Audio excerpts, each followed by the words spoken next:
going on, guys? Thanks for tuning in to another episode of the Red and Gold Standard podcast. My name is Zach Hernandez, and as always, I'm joined by my co-host, Matt Llewellyn. Matt, how you doing this Sunday afternoon? I'm bored out of my mind, Zach. I've been waiting and waiting and waiting for something. And the most that we've gotten is like a cryptic tweet from Lake and Tomlinson thanking God for what we don't know. It seems like the 49ers have been uncharacteristically quiet, so hopefully it picks up. They got to get underneath the cap in the next couple days, so let's jump into it. Yeah, man, it really has been a slow news week, I guess you could say, aside from all the other stuff going on in the NFL. 49ers. Guys, if you're tuning in on Twitter, head over to youtube.com/49ers Hive. Join there so we could see and interact with your comments. We're not ignoring you. We just cannot see them. And while you're here, hit like, hit subscribe, help support the channel. We appreciate all of the support. So, Matt, first off, I think the biggest news definitely surrounding the 49ers is with the Seahawks. Russell Wilson's gone. Before we get into the 49ers, let's just break that down real quick and how that impacts the NFC West going forward. Did this move surprise you at all? I mean, it's always a surprise when you have a franchise quarterback, a top, 5-6 quarterback in the league in his prime, essentially on the move. It's not surprising from the fact that you could kind of see this coming for a long time. It seemed like Russ wasn't happy there. So it's just surprising that they chose now to make the move. It's surprising considering the amount of money that the Seahawks are eating to get rid of him. And the picks are nice, but the players that they got back are kind of mid. So in terms of what they actually got for Russell Wilson, it's surprising that the Seahawks, to me, got so little, particularly given the fact that the Seahawks don't draft well. They do not. It was strange. Going to Denver, that's going to be a pretty nice team. But man, Seahawks. The AFC West is loaded now. The quarterbacks in the AFC West, the four is insane. I mean, Derek Carr is the worst quarterback. That's saying something. Derek Carr is a solid quarterback. So it's fantastic to see him get out of Seattle, though, because the 49ers have just not been able to overcome Russell Wilson since he's been in Seattle. And then on top of all of that, they released Bobby Wagner, which I think is a very clear sign of a culture change in Seattle, possibly going into a full rebuild. I don't know. There's rumors that they're in on Deshaun Watson and then they're out on Deshaun Watson. Perhaps they're eyeing a quarterback in the draft. I don't know, but I'm excited for the 49ers moving forward because now it's their time to take advantage. It's very interesting. I'm surprised that Pete Carroll at his age is down for a rebuild. It's a little weird to me. So I would expect this to be Pete Carroll's last year in Seattle. They're going to have to blow this whole thing up. I mean, there's nothing there. There's even talk that they're not, close to trading off DK Metcalf if the offer is right. So this is a team that's definitely looking to just turn everything over. And you would expect that includes the head coach. At the end of the day, outside of the first couple of years, and we've talked about this, when Pete Carroll was close to the college game and just out, he did a great job at acquiring talent. That's how they built the Legion of Boom and all that good stuff. But since then, they've drafted terribly, and it's really been in decline since. The Greg Olson comments to Colin Cowherd on his podcast kind of summed it up, that it was like working with like a JV team in terms of the way they game planned, the way that they tried to go into the games, we're going to run the ball. Oh, we can't do this because this reason. We can't do that because of that reason. And as the players, no, it seemed like it was more the coaching and the scheme and being unwilling to take chances and to evolve with the game. So I wouldn't be surprised if Pete Carroll's gone after this year, to be honest. Man, it would really be a total regime culture change in Seattle if so, which would be crazy. But yeah. Guys, like I said, thanks for tuning in. If you're tuning in on Twitter, go to youtube.com/49ers Hive so we can see and interact with your comments like Melissa, Lisa, Collie. Appreciate all you guys joining. By the way, I agree with Lisa. I've been waking up pissed too because Jimmy's not gone yet. And I mean, I guess it's the next thing to jump into, right? Why isn't Jimmy gone? We're looking at a team that's still over the cap, has to get under the cap by the first day of the league year, which is Wednesday. The 2-day tampering period opens tomorrow. And the 49ers have just kind of like been sleeping on this Jimmy Garoppolo thing over and over and over again. And it's just, it's one of those things where you just wonder what's going on. And I'm afraid that they're looking for compensation that might not be there, particularly given recent developments. I mean, we saw the report. I believe it was from John Middlecoff coming out that they were offered as high as a second-round pick, which is just like I tweeted out. If that's the case, take it. I'm not sure if you're going to get higher than a second-round pick for Jimmy Garoppolo. Perhaps Ted's saying perhaps we're waiting for Deshaun first. I think that would be a mistake. I really do think that would be a mistake. I think they need to move now while the iron's hot on Well, Jimmy G. the iron's not hot anymore, and that it stopped being hot when Deshaun Watson, wasn't charged with all that stuff, and that's when the 49ers had the most leverage until that point, because now every team that needs a quarterback is going to wait and see with Deshaun first. They're not going to offer or settle for Jimmy until they know what the Deshaun Watson situation is. And now that's put us behind in terms of trying to get Jimmy's number off the books for free agents. I'm not, it wasn't something where I was like, oh, they're going to go for JC Jackson or somebody like that. I didn't expect them to be in on these top flight free agents, but there's a lot of good names out there.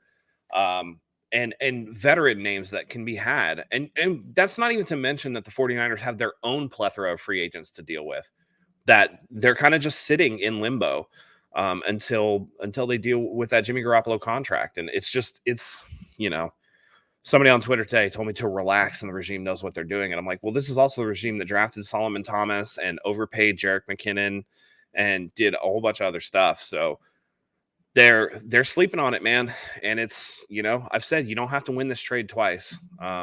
Worst comes to worst, just cut him, but I mean, I know the fan base can be pissed about that. I think they had the opportunity to get some compensation for him, and I think they waited too long. And now that price is going to go down. Yeah, it really is unfortunate. Hopefully they're able to move him. We were talking about before we went on, they have until Wednesday to get under the cap, right? So they have a couple days. They better get it done. Speaking of quarterbacks, go ahead. I'm assuming that comment was about Brady. Yeah, that's what I was going to say. Yeah. Okay. So there's this video going on of Tom Brady talking to Cristiano Ronaldo, and Ronaldo asked him, "So you're finished, right?" And Brady hits him with the probably, which is the way I read his lips at least. Yeah. People are making a big fuss about it. Of course they are. Everybody's bored. Yeah. Everybody's bored. Listen, even if Brady decides to come back, Tampa Bay is not going to trade him to the 49ers. That's just not going to happen. They're not going to cut him. So let's just put that out there right now. He's not going to be the 49ers quarterback. I don't care what Mike Florio goes on Rich Eisen and says, which was like one of the dumbest segments I've ever watched. It's not happening, guys. It's not happening. One, you have to pay Brady. Two, you have to give up draft capital for him. So it's at 3, you're punting and kicking the can down the road on another year of Trey Lance on that rookie contract. It makes no sense to me whatsoever. It's not going to happen. It's not going to happen. Not to mention, Bruce Arians made it abundantly clear that's not something that they're interested in doing. I'll put it to you this way right now. If Tom Brady is the 49ers starter in 2022, week 1, I will cut my hair. All of it. I'll cut my hair off. Show the viewers how long that hair is. I mean, it's not short. I will cut it off. That's crazy. Yeah, well, I'll cut it off because it's not going to happen. So Lisa's saying, I don't see DJ Jones and Lake coming back. Honestly, I'd be happy if we got 2 7ths for Jimmy. Do you envision the 49ers missing out on both? Because those are kind of their top 2 free agents. I think so. I think they're going to miss out on both. Tomlinson, I think, has played himself out of San Francisco. I think he's going to be too expensive. And with the draft and free agency being as deep as it is in interior O-line, they can get maybe not as talented as Lakin, but good enough to get them through. So it's unfortunate because I really like Lakin Tomlinson. And after a shaky 2020 season with Trent Williams, they seem to have built a rapport this last year. And it's always hard when you start moving offensive line pieces around. And you kind of want that continuity for Trey Lance, right? You kind of want the same guys to be there so that you know what's going on. As it stands right now, it looks like they're going to be filling 2 positions, left guard, right guard. McGlinchey's probably coming back, guys. Sorry. But, yeah, it is what it is. It's unfortunate, but that's the business, It really is. Man, I was under the impression, or at least under the belief, that they would be able to keep at least one. And I think if they're able to keep one, probably DJ Jones might be a little less expensive. He's getting a lot. And Yeah. I think, I don't know, I'm reading the tea leaves, and I think DJ Jones is gone. And I think that was made abundantly clear when they re-signed Maurice Hurst to a 1-year deal. Yeah. They're so deep at defensive tackle. And I think that they're going to try and make a move to put an edge rusher across from Nick Bosa, whether that's free agency or what, because Eric Armstead has shown that he has more value inside. So I think they're going to move him in there. You have Javon Kinlaw coming back from injury. You still have Arden Key. You still have, Maurice Hurst. The room is getting Kentavious Street. The room is too crowded to keep everybody. And I think that this is the year where it's like some fan favorites are going to walk out the door, and that we're just going to have to accept that. As crappy as that is to deal with, it is what it is. Yeah. So speaking of the free agents that they already have made a move on, including Maurice Hurst, Juwan Jennings, which is a fan favorite over the last year, who is a fan favorite, he's been tendered to Michael Hasty, Kevin Givens, and Demetrius Flanagan-Foles. The team announced it, I believe, yesterday, if not on Friday, I believe. Do we know what tender they put on what? I'm not sure if they announced it. Okay. It'll be interesting to see what round tenders they put on these guys. Yeah, I think they just signed extensions to Givens, Hasty, and Hurst, and McKivitz. I don't see, they didn't specify on their website as far as Juwan Jennings. Okay. And they also signed Nate Sudfeld, who a lot of people are now under the impression that he could be their backup quarterback, because I believe he was signed for a 1-year, $2 million deal. And people are like, that math doesn't add up for a third-string practice squad quarterback. Do you think Sudfeld is now the backup quarterback? That's what it's looking like. And I don't know that I exactly disagree with so many other free agents and missing parts. You can't really, they have to go back to carrying 2 quarterbacks. They can't carry 3 this year. And anybody worth their salt, right? We were talking maybe Trubisky, maybe Mariota. Those guys are too expensive. So maybe keep the guy that knows the system. Maybe keep the guy that it's obvious from the way Trey Lance responded that him and Nate are friends and they get along well. Again, continuity for Trey Lance is going to be important. So that's, hopefully they don't need to see Nate Sudfeld at any point, but HE95 got that short up because there's so many holes everywhere else that they need to kind of patch up. Agreed. HE95 saying, I thought Jennings was an exclusive rights free agent. I'm actually seeing different reports. I've seen reports that he was signed for a 1-year, $825,000 deal. Report that he was tendered. So I guess we'll just see. I think either way he's coming back for that was a whole nebulous thing that it was people were reporting on that before the team even said anything. So that's one of those things where we don't really know what's going on.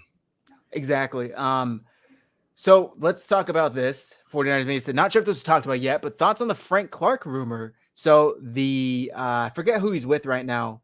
Is it the Chiefs, Browns? Regardless. Frank Clark, Seahawks. He was with the Seahawks. I don't think he is anymore, is he? Free agent, I think. Or they cut him. So, or they're talking about cutting him. One of the 3-4 thing. I don't know where he was, to be honest. Let's see. So apparently 49ers are interested. These are the rumors coming out right now. He's with the Chiefs. I have a hard time believing this, but this is per Jeremy Fowler of ESPN. The 49ers are one of the teams that are interested in Frank Clark. He has a $26.3 million cap hit, and Jeremy Fowler says, watch the 49ers for a potential new home. I have a hard time believing this. If John Lynch and Kyle Shanahan are going to stand at that podium and sell me culture, we want good character guys, high IQ on and off the field, they cannot turn around and tell me that they are interested in Frank Clark. What do you think? Yeah, I think that's also something that you have to look at, because it's not just, he's had multiple run-ins with the law, Yeah. He's had that incident in college. He had a home invasion. You want good dudes in your locker room. And I agree with you. The regime can't stand up there and preach about, hey, man, we got a good room of guys when you got dudes in there doing things that aren't right. They came in with a bang and cut people that were doing the wrong thing, and that needs to continue. And so I just don't see it.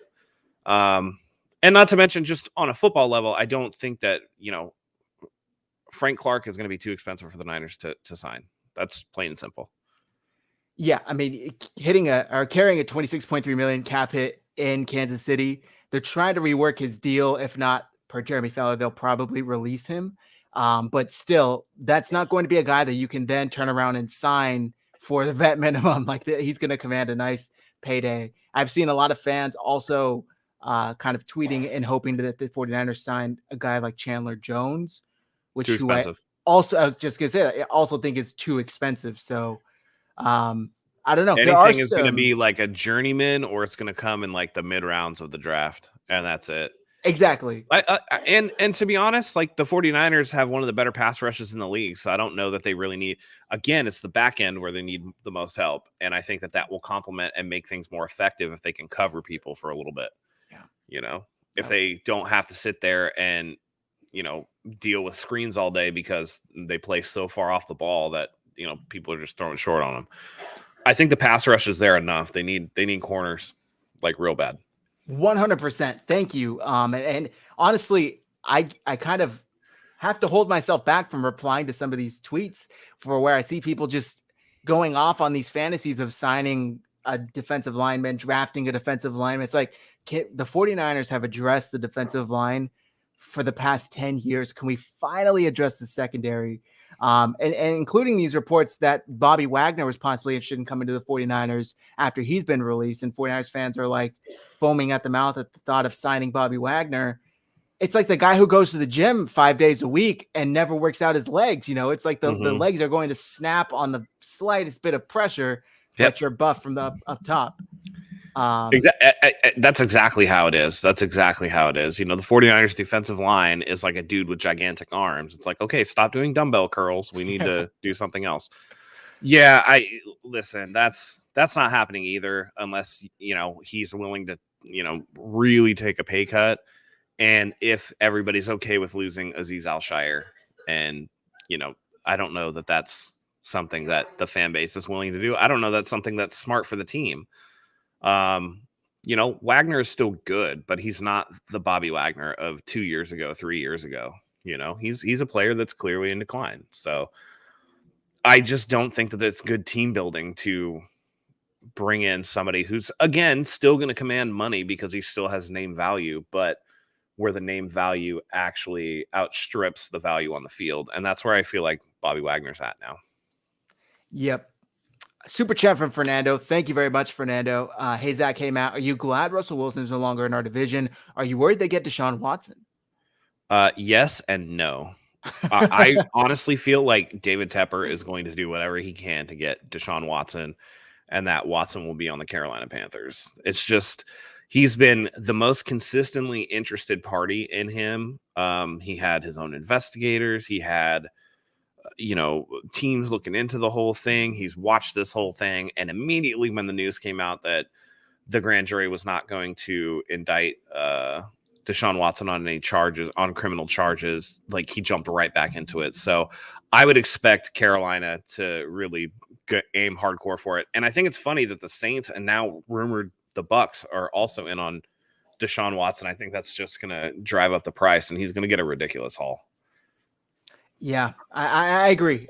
First it came out once they moved on from Russell Wilson, and then the news came out from Deshaun Watson that the Seahawks are kind of a front runner in possibly acquiring him. I don't see it happening. I just don't. I think they're going to probably draft a quarterback with their first pick and try and rebuild that way. Kali saying it's rumors / lying season. Clark will not be a 49er. Yep.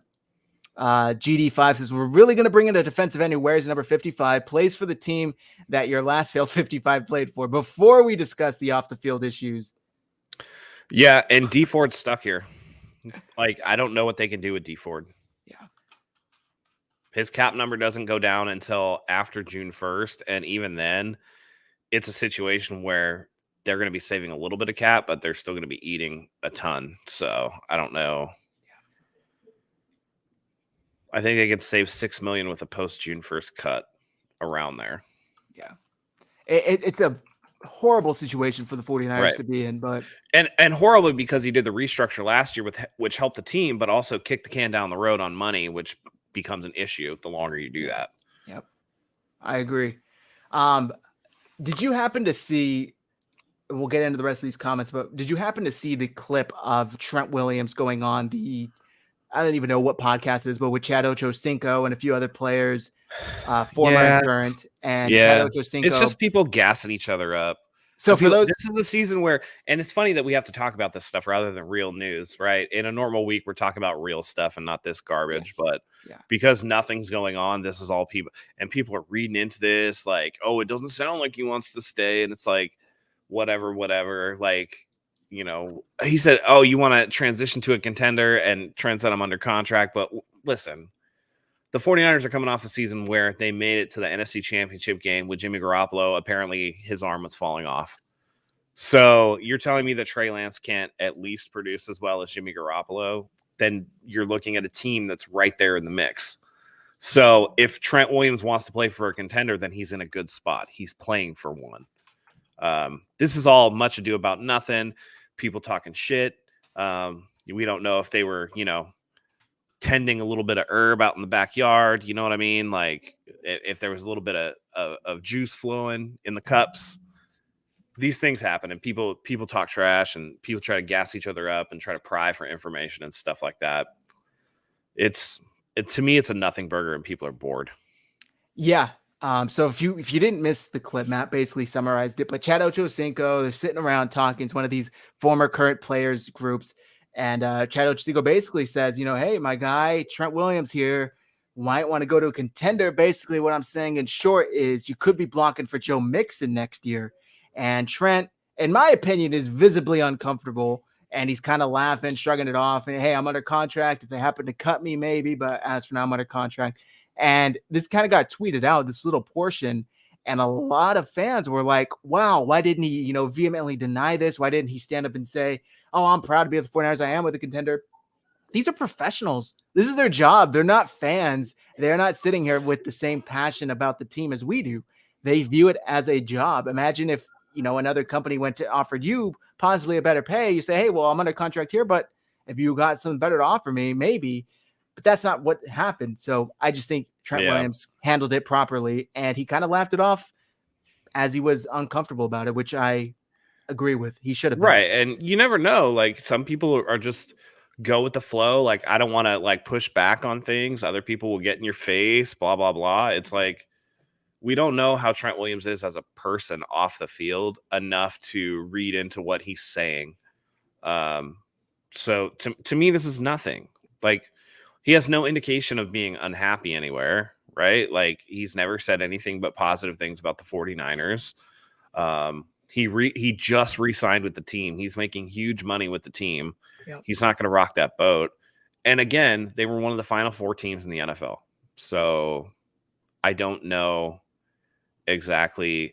The only thing that I can think of is if there was anything there, it's that maybe he knows and has been in conversation with Lakin and knows that Lakin isn't coming back, and he's like bummed about that or whatever. You know what I mean? Or like maybe he's worried that the 49ers are going to come after him for a restructure or something. The only thing I can think of, if there's anything there. But again, that's reading between the lines, and you never want to do that. So yeah, I agree. And I put the banner on the screen. It's a non-controversy because it really is. Yeah. I mean, and Collie, thank you. It's an I Am Athlete podcast. That's exactly what it was. And Ochocinco's talking it up like he does. You know, he's kind of a guy that's there for the media, for the clicks. It is what it is. Like you said, the 49ers were one game away from where the Bengals finished. I don't get how you could see one and call them a contender and not the other. It is what it is. I don't think there's much there. I wanted to talk about this, though. Lisa brought it up. Niners will get 2 Seahawks. DJ Reid, back that can play slot and outside, and don't mind Diggs at safety. Tart only had 2 pass breakups last year. Seems like there's some smoke around DJ Reid returning to the 49ers. Yeah. If you read into his tweets and whatever. What do you think about that? I mean, I think that would be something the 49ers would be interested in. Remember, they only cut him because they didn't have room for him, not because they didn't like him. And then Seattle ended up picking him up. He ended up being a little bit more maximized there when he got the chance to play. And now that he's more established, there's room for him on the 49ers coming back. Remember when they cut DJ Reid, K'Waun Williams was still, I mean, highly regarded in the slot. And so it was just a numbers game. It was a business thing. Again, they liked him, but there wasn't enough there to keep him. As for Diggs, I don't know that the 49ers will be able to afford Diggs. Again, it all comes down to what their cap number looks like. And unfortunately, until Jimmy Garoppolo is moved and until we see some restructures, we just don't know. We're stuck in this limbo, and this is the most frustrating part about it, is because it's hard to speculate. We don't know where Jimmy's going. We don't know what the compensation is going to be, if there is any. Do they cut him? Are they going to bring, trying to maximize the free agencies? Are they going to try to maximize the number of guys that they bring back in-house? It's all a mystery right now. And that's largely due to the fact that the cap situation is so murky as it is, because Jimmy Garoppolo's giant contract is just hanging out in the breeze, waiting for Deshaun Watson. Because unfortunately, and this pisses me off about the regime, is that they waited. They sat on their hands. They were like, oh, okay, well, this team needs a quarterback. This team needs a quarterback, right? The Russell Wilson trade happened. Aaron Rodgers is staying where he is, right? Carson Wentz is gone to Washington. It's starting to fall into place. And they had about, I would say, a solid 5 days where they could have pit teams against each other before the Deshaun Watson thing came out. And there were rumors from, I believe Middlecoff said that he had heard from sources that they had a second-round pick on the table for Jimmy Garoppolo, and they didn't pull the trigger.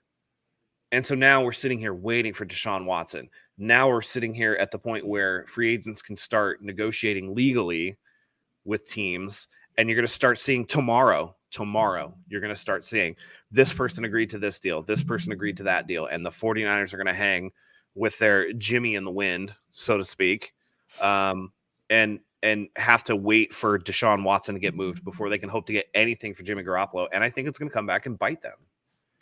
I agree 100%. They, like we said earlier, the iron was hot. It's not as hot anymore. It's starting to cool down. They had their chance to strike and move.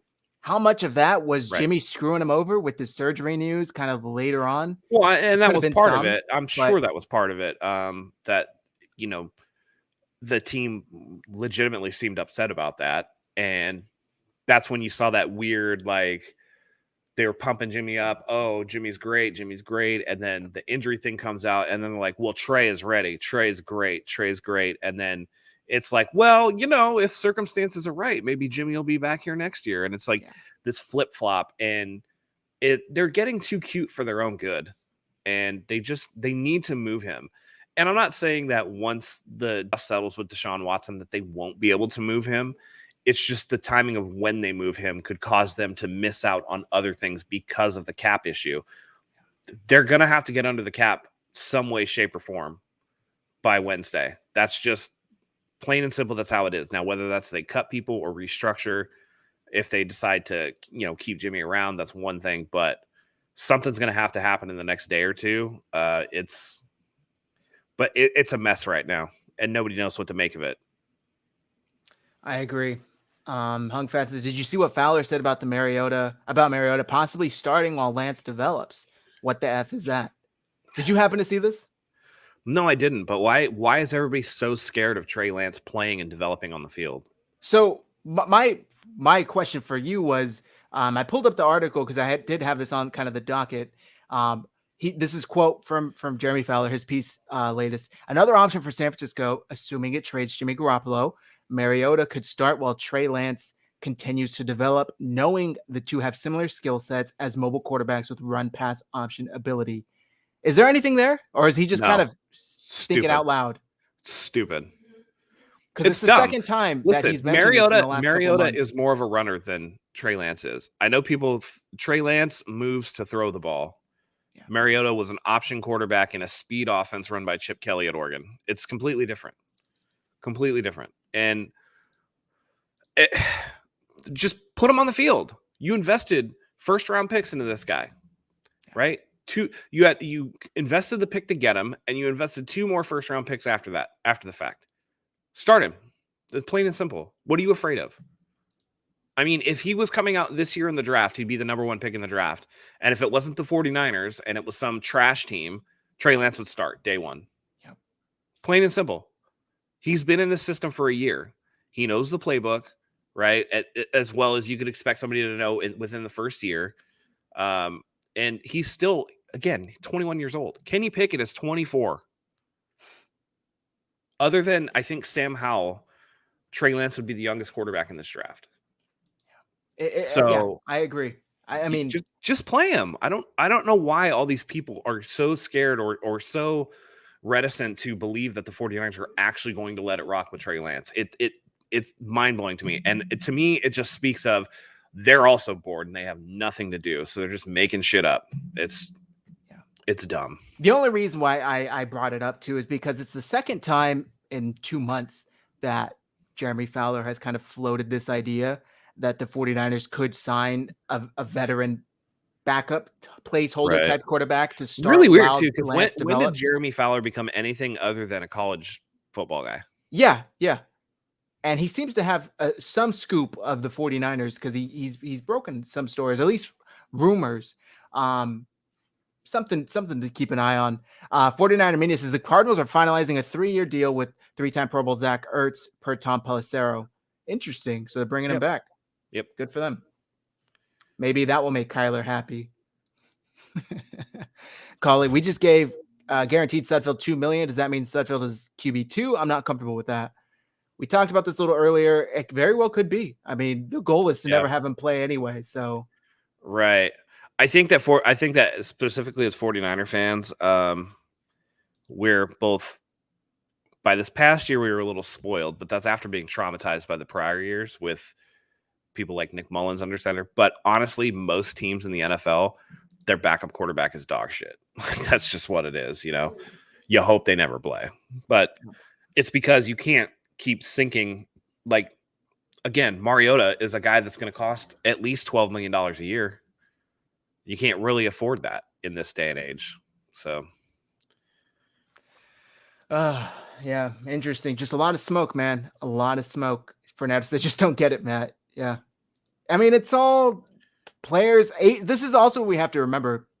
This is the time of the year where agents float these rumors out to help their players then in turn get a better contract from a team. Exactly. Even if X team had no contract or no intention of ever signing that player, perhaps they have another player that agent manages and they're working together. It's all leverage. It really is all leverage. And these headlines, albeit might not look like much, could generate some conversations. Well, it's like the Frank Clark thing. It was like somebody put out the 49ers could be interested in Frank Clark, not the 49ers are interested, and people just took it and ran. And this is the time of year where you can just like throw something against the wall and it's going to get clicks because everybody's like, what's happening? Everybody goes on Twitter. It's like, refresh the feed. It's how people get baited by these lookalike accounts, Adam Schefter, or Tom Pelissero.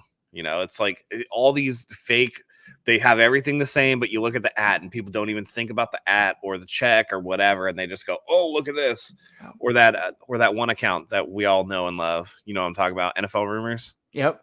That account is garbage and people will still just like throw it out there like it's gospel. And I'm just like, this account is wrong about just about everything. And people will still just tweet it out.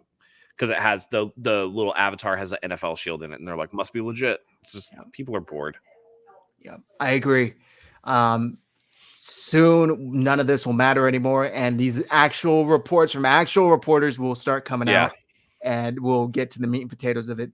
Lisa says, need to cut Jimmy. We won the trade. Let's move on. Don't want to miss out on quality free agents. Couldn't have said it better myself. I perfectly agree with that. Yep. Joey says, NFL Rumors, Brandon's burner. Yeah, very well could be, man. Yeah, people take that seriously. Benjamin Albright's like the one person who I see mainly go after that account, which is just funny to see. Albright goes after a lot of people, to be honest. He does. That's fair. Yeah. Which is fine. That's his thing. I don't want to be that confrontational. You know what I mean? Yeah. But everybody's throwing something out because we all know what season it is, right? It's back patent season. It's dislocated shoulder season. So everybody's just going to throw something out, and on the off chance that it is like something, like, see, I got it right. Heard it here first. You know how that goes. Just like you said, the whole could be. Right. Don't tell me what could happen. I could tweet that out. Right. Hey, this guy could come to California and sign with the contract with the 49ers. I don't know. Well, like, I think it's funny that people are running with they could be, or they might, or whatever. And these are the same people that absolutely dumped on Kyle Shanahan for being like, I don't know, anybody. We might not even be here on Sunday. Remember that? Yeah. And everybody like just crapped all over that. And it's the same thing that people are like, oh, look, see, they could be interested in this. It's just circumstance matters and time of year matters, I guess, because everybody's so bored twiddling their thumbs. They're just going to believe whatever anybody tells them. So I don't think you're on Instagram much. I'm not, but Jimmy Ward goes live fairly often. And the guy is just completely, I don't want to say unhinged, but he doesn't hold back at all.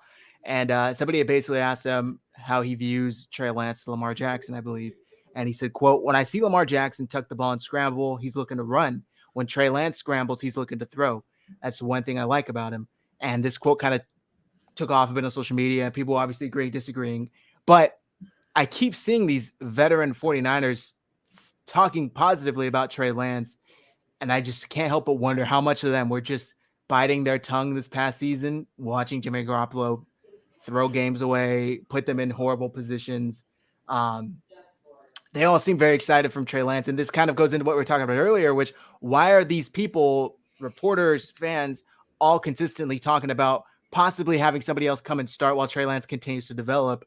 I think we've seen enough that he deserves to play and develop in real time, right? Right. So listen, there's only so much better that you can get just running scout team. Yeah. Eventually at the end of the day, you have to see full speed game NFL action. You have to prep like you're the starter. You have to go through all that to figure it out, and it's one of those things where you're in the point of his career where you're going to be able to make the most progress with the rest of the team because his contract will never be cheaper than it is now if he pans out the way that you think he's going to pan out. If he turns into a good starter, then he's going to start making 30, 40, $50 million a year by the time his contract's up. And that severely limits what you can do around him. There's it's no wonder why a lot of these quarterbacks outside of Tom Brady, who perpetually took pay cuts, that they do the most damage in their career before they get that extension. And then after that, they're not making the Super Bowls. They're not, going as deep in the playoffs. The teams that they're on are more flawed. It's no wonder. I'm not surprised, but the 49ers can't just waste another year of his rookie contract. Yeah, I agree. I really do. Like you said, that's kind of been outside of Tom Brady and a few other, the winning formula for teams that end up going to the Super Bowl and winning it is they have a quarterback that they haven't paid outside of the rookie contract yet. And they're able to kind of replenish around the quarterback, whether it's receivers, running backs, or the defense. And the 49ers are perfectly set up to do that over the next 3 years. And they need to take advantage because it's going to get very pricey if Trey Lance turns into the player they think he is. Before we get to this comment, Brandon says Stephon Gilmore would be a good fit for the 49ers. A lot of reporters are kind of implying that he could come to the 49ers and sign. We've talked about this. It depends on what DeMeco Ryans wants to do. If he wants to play press man, sure. Like Stephon Gilmore as a man corner would be nice. Outside of that, I don't know that he's the best fit. And there could be other. And again, it's a matter of price. Is Stephon Gilmore, the name, going to command too much for the 49ers to pay him? That's going to be the real question.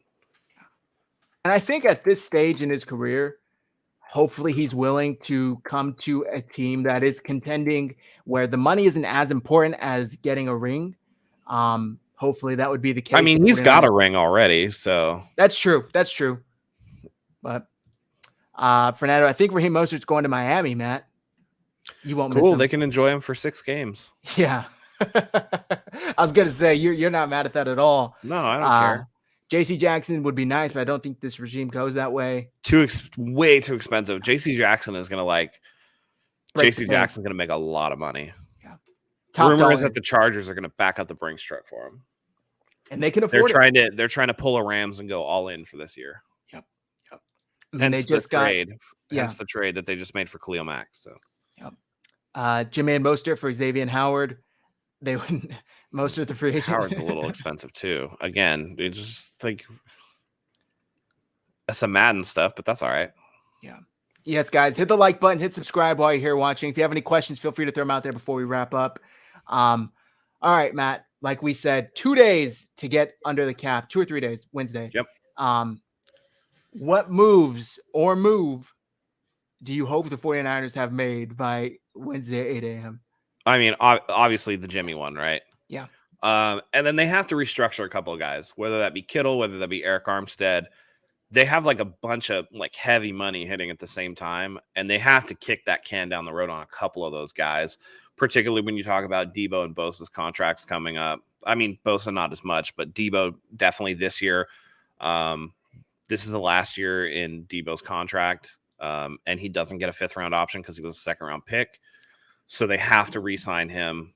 Bosa, Bosa's going to have 2 seasons, so he can go through this. They can pick up the 5th year and work on his extension next year. You have to take the time to get a little bit more breathing room under the cap. If they don't move Jimmy, people are getting restructured or cut. That's just the nature of the business. Yeah. But beyond that, you would hope that they made a little extra room to kind of fill in some of the gaps. Again, we talked about at the end of the season, 28 free agents. They re-signed a couple, but that's still 20 plus free agents on the books. How are you going to get those guys back in and still be competitive? That's why I think guys like Raheem Mostert are going to go. I think Jaquiski Tart is going to go.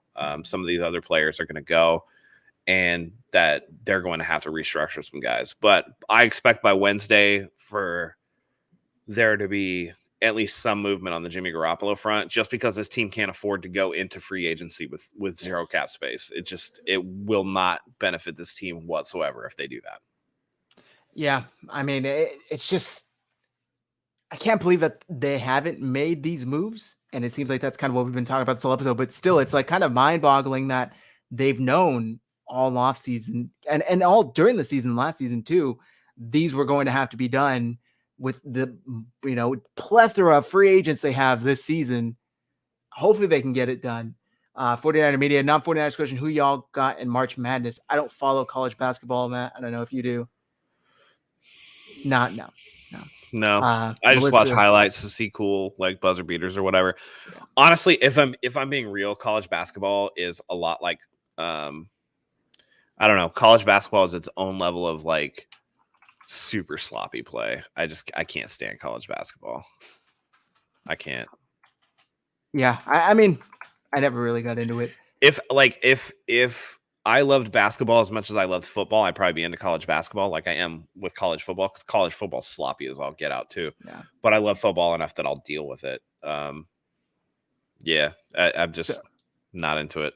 This Steve commented, Bosa doesn't have a 50-year option because he made 2 Pro Bowls. He would go straight to franchise tag. I didn't know this. I Googled it. And this per over the cap, because Bosa has already been named to multiple Pro Bowls, his fully guaranteed 5th-year option would cost about $20 million. He and Murray are the only 2 2019 first-round picks who have been selected in multiple Pro Bowls. So I think he could, but that becomes fully guaranteed. I'm not quite sure how that works. Yeah, they still get the 5th-year option. It just becomes more expensive. Yeah. Oh, here it is. Okay, so per over the cap, players who are named to 2 or 3 Pro Bowls on the original ballot, not as an alternate, will be eligible for a 5th-year base salary equal to the franchise tender at their position. Yeah. So they still get so this is not exactly an accurate. His 5th-year option would be as much as the franchise tag. Yeah. But it's not the franchise tag. If they decided to franchise him the next year, it would be his first franchise tag still. They're going to re-sign him before then, though. Yeah. Well explained. And I actually didn't know that the whole multiple Pro Bowl thing. So that's nice to know. Fair enough. Can't trade Mostert. He's a free agent. Yeah, exactly. He's not under contract. He could come back, but exactly. Itchy 95. Everything I've heard is $18 million for the 5th year. Well, per over the cap, they're estimating about $20.1 million. But over the cap usually knows their stuff. So yeah, they're pretty good. All right, Matt, before we wrap things up here, any final thoughts, any last words before we head into free agency? The calm before the storm will be over soon. Yeah, make sure everybody out there, make sure you're double checking your sources. Make sure that you're not just blindly believing everything that's out there. You're going to hear a lot of noise out there. You're going to smell a lot of smoke. But unless one of the major names, and you know who we're talking about, the Schefters and the Rappaports and the Jay Glazers of the world, the Tom Pelisseros, if they're not tweeting it out, make sure you double and triple check it, because you never know what's going to happen. And I mean, be on the lookout. Some stuff is going to happen. The 49ers are going to have to make moves in the next couple days. So hopefully this is the last time that we're all sitting here falling asleep at the wheel because, the team is driving us crazy. But, it's almost over. The dead season is almost over. We're going to jump into free agency. We're going to jump into the draft, and then we're jumping into OTAs and mini camps, and football will be back before we know it. And then last thing, I saw the comment in here earlier. I didn't get to comment on it, but baseball is back. Thank God. There it is right there. From home run, baseball is back. Baseball is back. Melissa, we can see the stamp. Shout out to our sponsors, Acre Gold. You can start buying gold today for as little as $50 a month. Once you reach the market price of 2.5 grams, Acre will send you a gold bar nice and discreetly. This is actually my third one, so I have 7.5 grams of gold. It's pretty cool. They are small, but it's 2.5 grams. You don't have to fork over hundreds of dollars to buy gold anymore. Think of it as an investment. And once you reach market price, you'll get your gold in the mail. Click the link in the description to start buying gold today. Thank you, Acre Gold, for sponsoring this episode. How many letters can you mail with that thing? How many letters? Yeah. Good one. It's about a gallon of gas from what I hear. Oh, okay. So, yeah, if that helps put it into perspective. Steve says, my sports update, put the notifications on. Yep. They're a good one, too. No, I don't know as much about my sports update. Is it? They're an aggregator, right?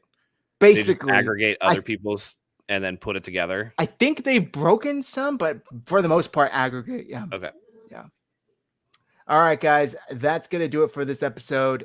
Thank you, everybody, for tuning in. Hit like, hit subscribe. We're trying to get 2,000 subscribers. If you haven't hit subscribe, please do it. Help the channel. It helps more than you think. Also, the podcast audio is back on iTunes, Spotify, SoundCloud. So the day after these shows on YouTube, you guys get them first. And then if you missed it, go listen to it on iTunes and Spotify. Leave us a review there. It really does help. And hit subscribe. Like I said, we're giving away a 49ers jersey once we reach 2,000 subscribers. We're like 50 away, so we'll get there soon. Yeah, hopefully by the time the season starts. And stay tuned with us throughout the week, guys. If any movement happens on Jimmy Garoppolo, we'll hop back on here and update you guys as things happen. So thank you as always for joining us. Sorry it's a slow period. We wish we had more for you, but the team's kind of dragging its heels on a bunch of stuff. So with that being said, hit like again, like Zach said, 2,000, we're giving away a jersey. And stay tuned to, 49ers Hive and the Red and Gold Standard podcast. Thank you as always for joining us. And until next time, go Niners.